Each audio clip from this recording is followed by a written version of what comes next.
در نجیب یک لحظه مایک تر ببند. بفرمایید پویا جان. من تشکر.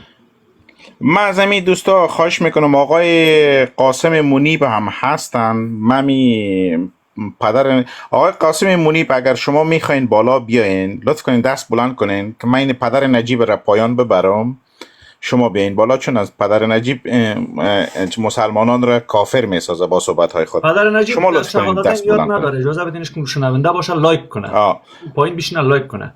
آقای قاسم منیب، چون واقعا من صحبت های شما را خوش آمدین، بفرمایید کاوشان. آقای من دیگه دوستان خواهش میکنم که مایکای خود را باز نکنن و پوزش میخوایم که نوبت هایشان را من گرفتم، بی نوبتی کردم.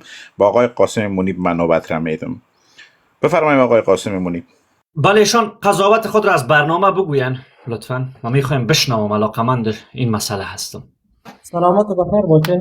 ما به عنوان یک ناظر در برنامه بودم. برنامه در ابتدا خوبی بود، ولیکن جانبین ما با انصاف جانبین با هم برخورد صحیح نداشت.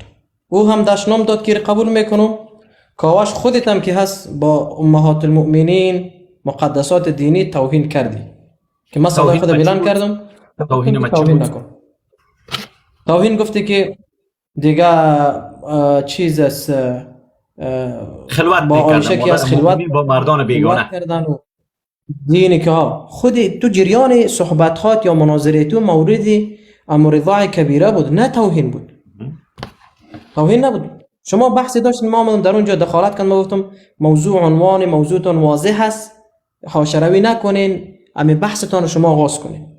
خب روی امی که خودتون جا بودی. بعد از اینکه بحث آمد، صحیح است که تو ادله آوردی، حدیث مسلم را آوردی، صحیح بود که میره روی چی ندارم حدیث مسلم.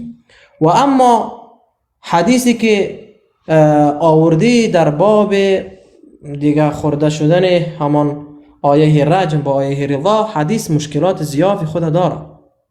اگر که با ما در مناظره می بودی، ما کاملا خودت اگر با ما در مناظره می بودی، ما کاملا روایت های سند سلسله حدیثه که با همون قاسم انصاری رسیده که مدلسه است، او را ما برات کاملا واضح می ساختم بر اساس روایات دیگر محدثین. تنها منبع دینی ما یک محلا از ابن حزم که کتابی به نام محلا داره یا ناصرالدین البانی هست، اینها نمی باشه، بلکه ما دیگر محدثی داریم که از پیش از آنها در تحقیقات حدیث و دوم از اینکه حدیث را خوانده که حدیث غلط خوانده، لفظ حدیث عبارت عربی یاد نداری، را که است در ذهن داشته باش.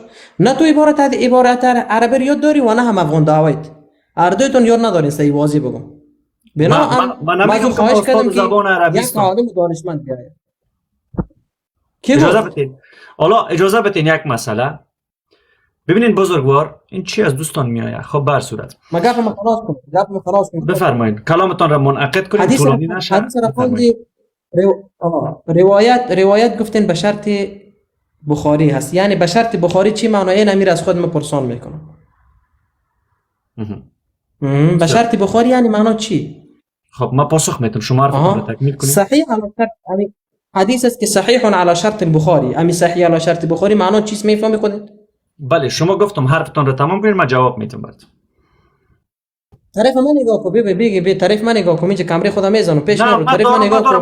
من حدیث بخاری را میارم، ما کار دیگه ای نمیکنم. شما بفرمایید. صحیح به شرط بخاری مسئله تدلیس هست. ما براتون گفتم شما ببین امی صحیح علی شرط بخاری چی معنا؟ امی صحیح علی شرط بخاری چی معنا؟ بله گفتم صحیح به شرط بخاری، شرط بخاری برمیگرده به همان. اجازه بدید ما جواب بدم دیگه. نه گوگل میکنم نه دیگه. مسئله تدلیس هست. شما میدونید تدلیس یعنی چی؟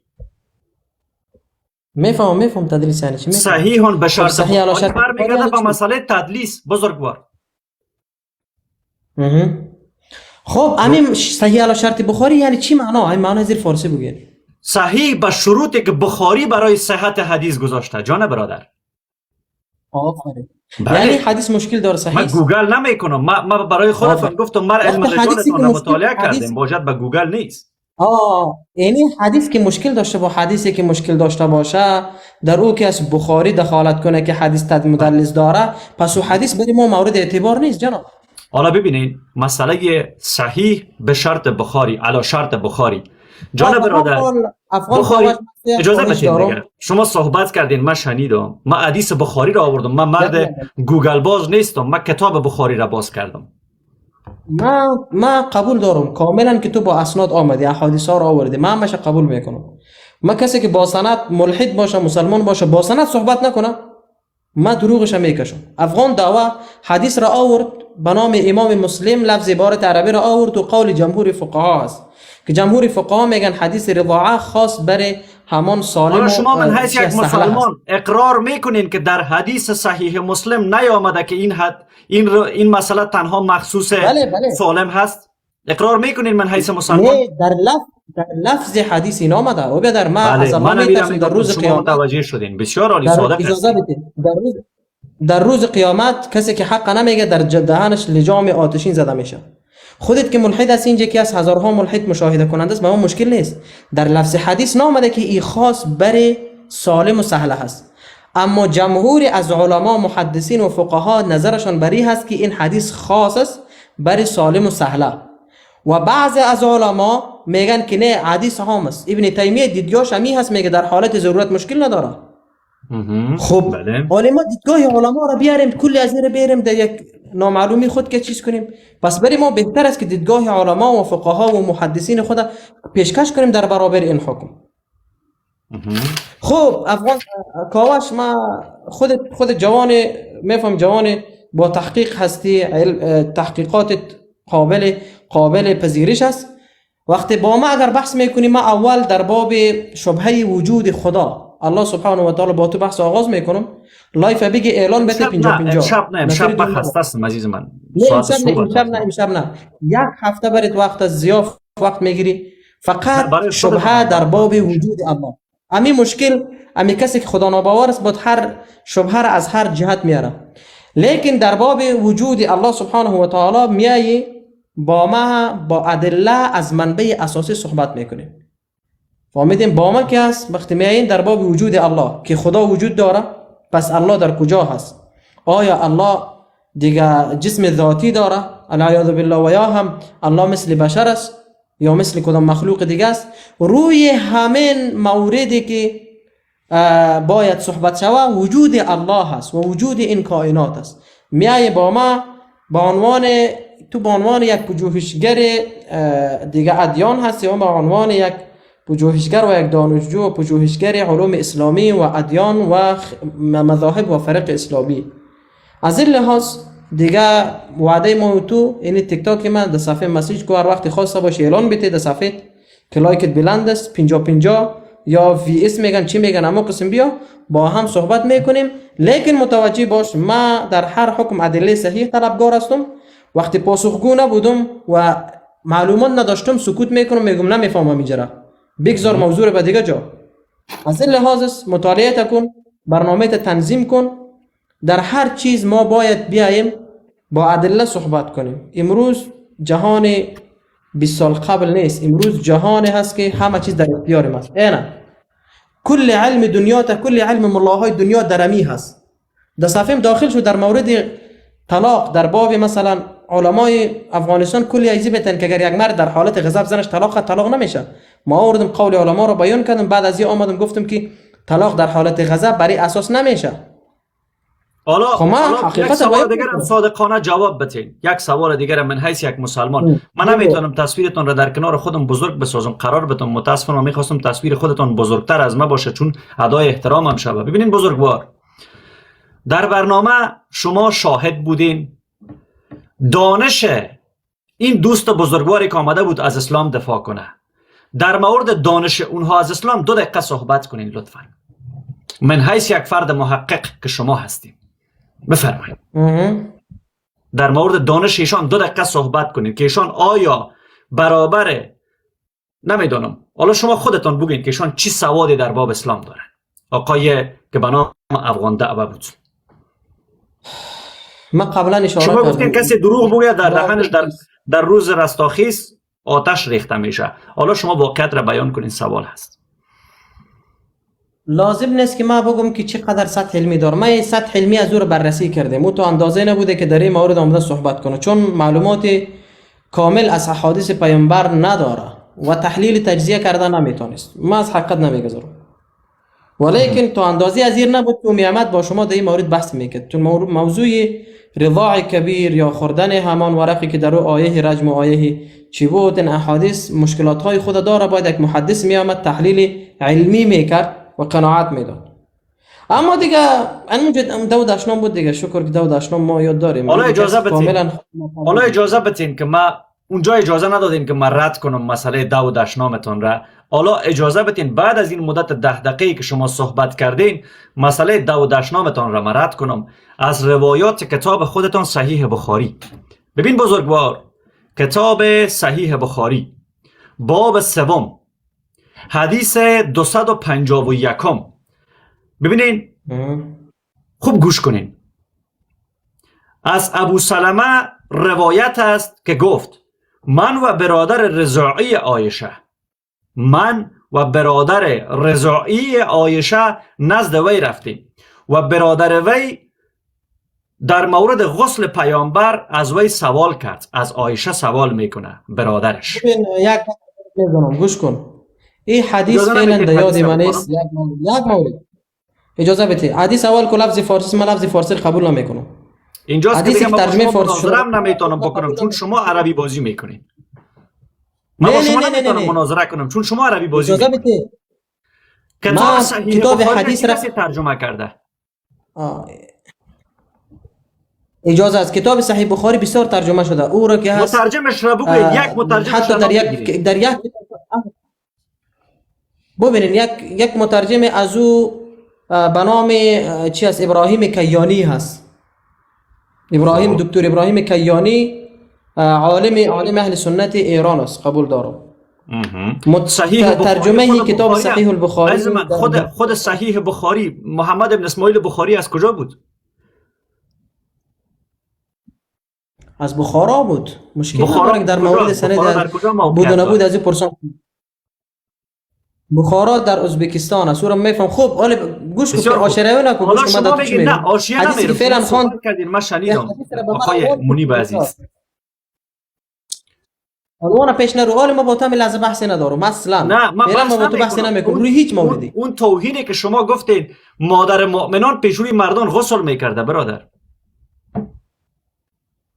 ما او را کاملا تحقیقات میکنم، ولی گپ تو ما فورا قبول نمیکنم. حالا از جای خودم چیزی نمیگم. من میرم بخاری را، اون مردی که در خانه عایشه حدیث شماره 251 حدیث شماره 251 باب 3 باب غسل کتاب صحیح حدیث 251 حدیث. بله ما تا تحقیقات نکنم از پیش خود چیزی نمیگم. بسیار خوب. و اون روایت دیگه ای که میآیه طرف در خانه عایشه مهمان عایشه میشه، جنوب از خانه خارج میشه. بفرمایید. توهین است. او را روایتار کلی دم بیار. ما از بسیار خوب. یا شما من حیث یک محققین این روایات را نخوندین تو امروز؟ اجازه بده. فعلا نه، اجازه نه، اجازه فعلا. ما گفتم تا کی از موضوع را ما تحقیقات نکنم، ما از پیش خود فورا کس گپ تر قبول نمیکنم. تو که از بخاری هم بیاری، ما تا خودم تحقیقات نکنم گپ ملحد ما قبول نمیکنم. گپ ملحد نداریم ما بزرگوار. ما برای شما حدیث میارم از کتاب خودتون. گپ ملحد یعنی چی؟ حال ما از خودت خواهش از اگر با ما بحث در باب وجود خدا میکنی، همین موضوع رو ما آغاز میکنیم. فعلا در این چیزهای شبهه آوره که در ذهن شبهه نیاوردم. تو گفتی توهین کردی، ما برای دلیل آوردم که کتابای خودتون توهین کردم. ما توهین نکردیم. صحیح است، ما کتابای خود ما رو توهین کرده باش، توهینش هم میپذیریم، روی از اون نقد میکنیم، سند از اون کاملا چی میکنیم، والا که بخاری باش هر چی باشه، ما میریم دیگر روایت ها، دیگر چیزهای دیگری، کاملا هر چیز ما علمی بحث میکنیم، تحقیقات میکنیم. از کله خود گفتن چیزی به در نمیخوره و یک جا رو بگیر از یک بغل به دیگه جوش قلاب کردن هم خوشم نمیاد. ما از خود تقاضا بری کردیم که در باب وجود الله موضوع ما می هست و ثبوت وجود الله. قوشان اگر آماده است با قوشان اجازه بدیم منیب جان یک لحظه. قاسم جان یک لحظه. قوشان مسئله یک لحظه. قاسم جان یک لحظه. مسئله وجود خدا یعنی ایشان میخواین الله رو ثابت کنن وجودش را؟ نه، اینها منکر وجود الله هست. نه، اینها میگن خدای وجود نداره. نه من که منکر وجود الله نیستم. الله در ذهن شما، در کنج ذهن شما نشسته است همین لحظه و شما به او باور دارین. بله همین که از ما الله رو در شما ببینین، ما الله رو در شما میبینم، در کنج ذهنتان نشسته هست. ما منکرش نیستیم ولی شما باید ثابت کنین وجودش را. خب حالا من از خود ثابت میکنم که تو در داشتن وجود عقلت ایمان داری. ایمان، مسئله ایمانی ربط میگیره برای شما.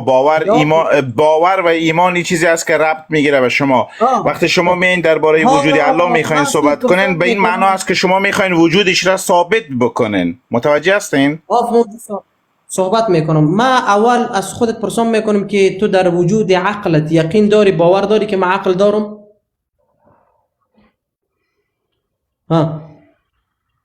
جانم، شما باور و ایمان این ربط میگیره برای مسلمین، برای کسی که باور به یک. ببینین عزیز دل، وقتی شما میخواین بالای وجود صحبت بکنین، یعنی شما میخواین ثابت بکنین که الله وجود داره. درست است؟ شما باعث مسلمان، ببینین آقای قاسم، ببینین گویا پیش نرو آقای شروی نکو. خودت گفتم که آیا باور داری که عقل وجود داره؟ مسئله عقل، ببینین مسئله عقل هیچ به الله ربط نداره، به وجود الله ربط نداره. گوش کنین، نه گوش کنین. اگر مسئله عقل هم باشه ما با شما صحبت میکنین. گوش کنین آقای قاسم، اگر مسئله عقل هم باشه ما با شما. ما از خودت پرسان میکنیم که آیا باور داری که من عقل دارم؟ امیر به جواب بده یا نه. ببینین عزیز، اگر مسئله بحث ما عقل باشه، گوش کنین. من نمیدونم که شما عقل دارین یا نه. ایره در بحث بعد با شما میتونین. نه گوش کنین، با بحث معلوم میشه که شما عاقل هستین یا خیر. گوش کو پویا، من خودت گفتم که آیا خودت با وجود عقلت باور داری یا خیر؟ ببینین عزیز، عقل وجود یعنی چی؟ وجود یعنی چی عزیز؟ وجود از این که من برای ما تعریف کنیم وجود عقل یعنی چی؟ وجود عقل یعنی چی؟ یعنی عقل موجود است در ذهن من. عقل وجود است در کجا موجود است؟ فیزیکی موجود هست؟ در کجا موجود است؟ خب این فیزیکی نیست. من شما پرسان کردم، شما یک چیز رو خب شما وقتی میایین میگین وجودی عقل، باید شما بدانین وجودی عقل یعنی چی. اجازه بده پویا پیش نرو. ما که درباره وجودی عقل صحبت نمیکنیم، ما درباره یک باور داریم صحبت میکنیم. گوش کنین آقای قاسم یک لحظه. اگر در باب مسئله عقل اگر باشه صحبت باشه، اینجا هم میشه با شما صحبت کرد. گوش کنیم، حالا وقتش نیسته، ولی من میخوایم یک لحظه قاسم جان بفرمایید. من از خودت پرسان کردم که آیا تو یقین داری که من عقل دارم یا خیر؟ امیر بله بگو یا خیر بس. ببینین آقای قاسم، وقتی شما میایین دعوت به مناظره، آقای قاسم مایک را ببند عزیز که من جوابت را بدم. مایک را خب ببند، صبور باش دیگه. آخه صبور باش که من جواب میخوای یا نمیخوای؟ جواب نمیخوای؟ جواب نمیخوای؟ ندارین جواب بدر، ندارین جواب. خب جواب میخوای یا نمیخوای؟ سوال کردی. سوال خب مایکت را بسته کن. مایکت را بسته کن که برای جواب بدم. سوال مسئله عقل را آقای منیب بزرگوار 1000 بار دیگه هم که تکرار کنی تا مایکت را بسته نکنی، من که برای تو جواب دادن نمیتونم. چرا رفت؟ بچه ها کسی شما که نفرستادین او را پایان. دوستان اگر فرستادین بدون اجازه کسی که با طرف گفتگو میکنه کسی را پایین نفرستین لطفاً. آقای منیب خواهشاً اگر بچه ها فرستادن شما را دست بلند کنین که به من میخواستم مقصد من این بود که وقتی که شما میین مناظره میخواین تعیین بکنین درباره وجود خدا یا الله، یعنی منظورتان چی هست؟ یا آیا شما میخواین در اون مناظره که ما الله شما را رد بکنیم یا این که شما میخواین اثباتش بکنین که این باید معلوم بشه؟ بعد این آقا از من سوال میکنه وجود عقل چطور میشه؟ متوجه هستی کاوش جان؟ پویا جان، خب مسئله عقل را ما با اینها بحث کردم. عقل پروسه هست، عقل ماده نیست که ما بتانیم او را به بشر بگیم بیا اینجاست بفرما. ما در مورد پدیده های جهان که پروسه هستند و ماده هستند برای اینها برنامه گرفته بودیم که اینا بفهمن که عقل مادی هست، اما ماده نیست. اینا نمیدونن فرق میان مادی و ماده چی هست. حالا فکر میکنم خودش رفت مدراتوری ما این کار را نباید بکنن و شاید هم نکنن. حالا ما ملامت هستیم در هر حالتش دیگه. به هر صورتش من براشان مجبور هستم مسیج کنم. حالا من مجبور هستم برم به این آقا مسیج کنم که در مورد مناظره که میل دارن انجام میتیم. من رفتم حدیث صحیح مسلم را آوردم که عایشه مردی در خانه عایشه جنوب میشه، مهمان عایشه میباشه جنوب میشه. حدیث صحیح مسلم از عبدالله ابن شهاب خولانی نقل است که گفت شب در خانه عایشه مهمان بودم و در جامه‌ام محتلم شدم، جنوب شدم. از همین روی جامه خود را در آب داخل کردم و آن را شستم. کنیز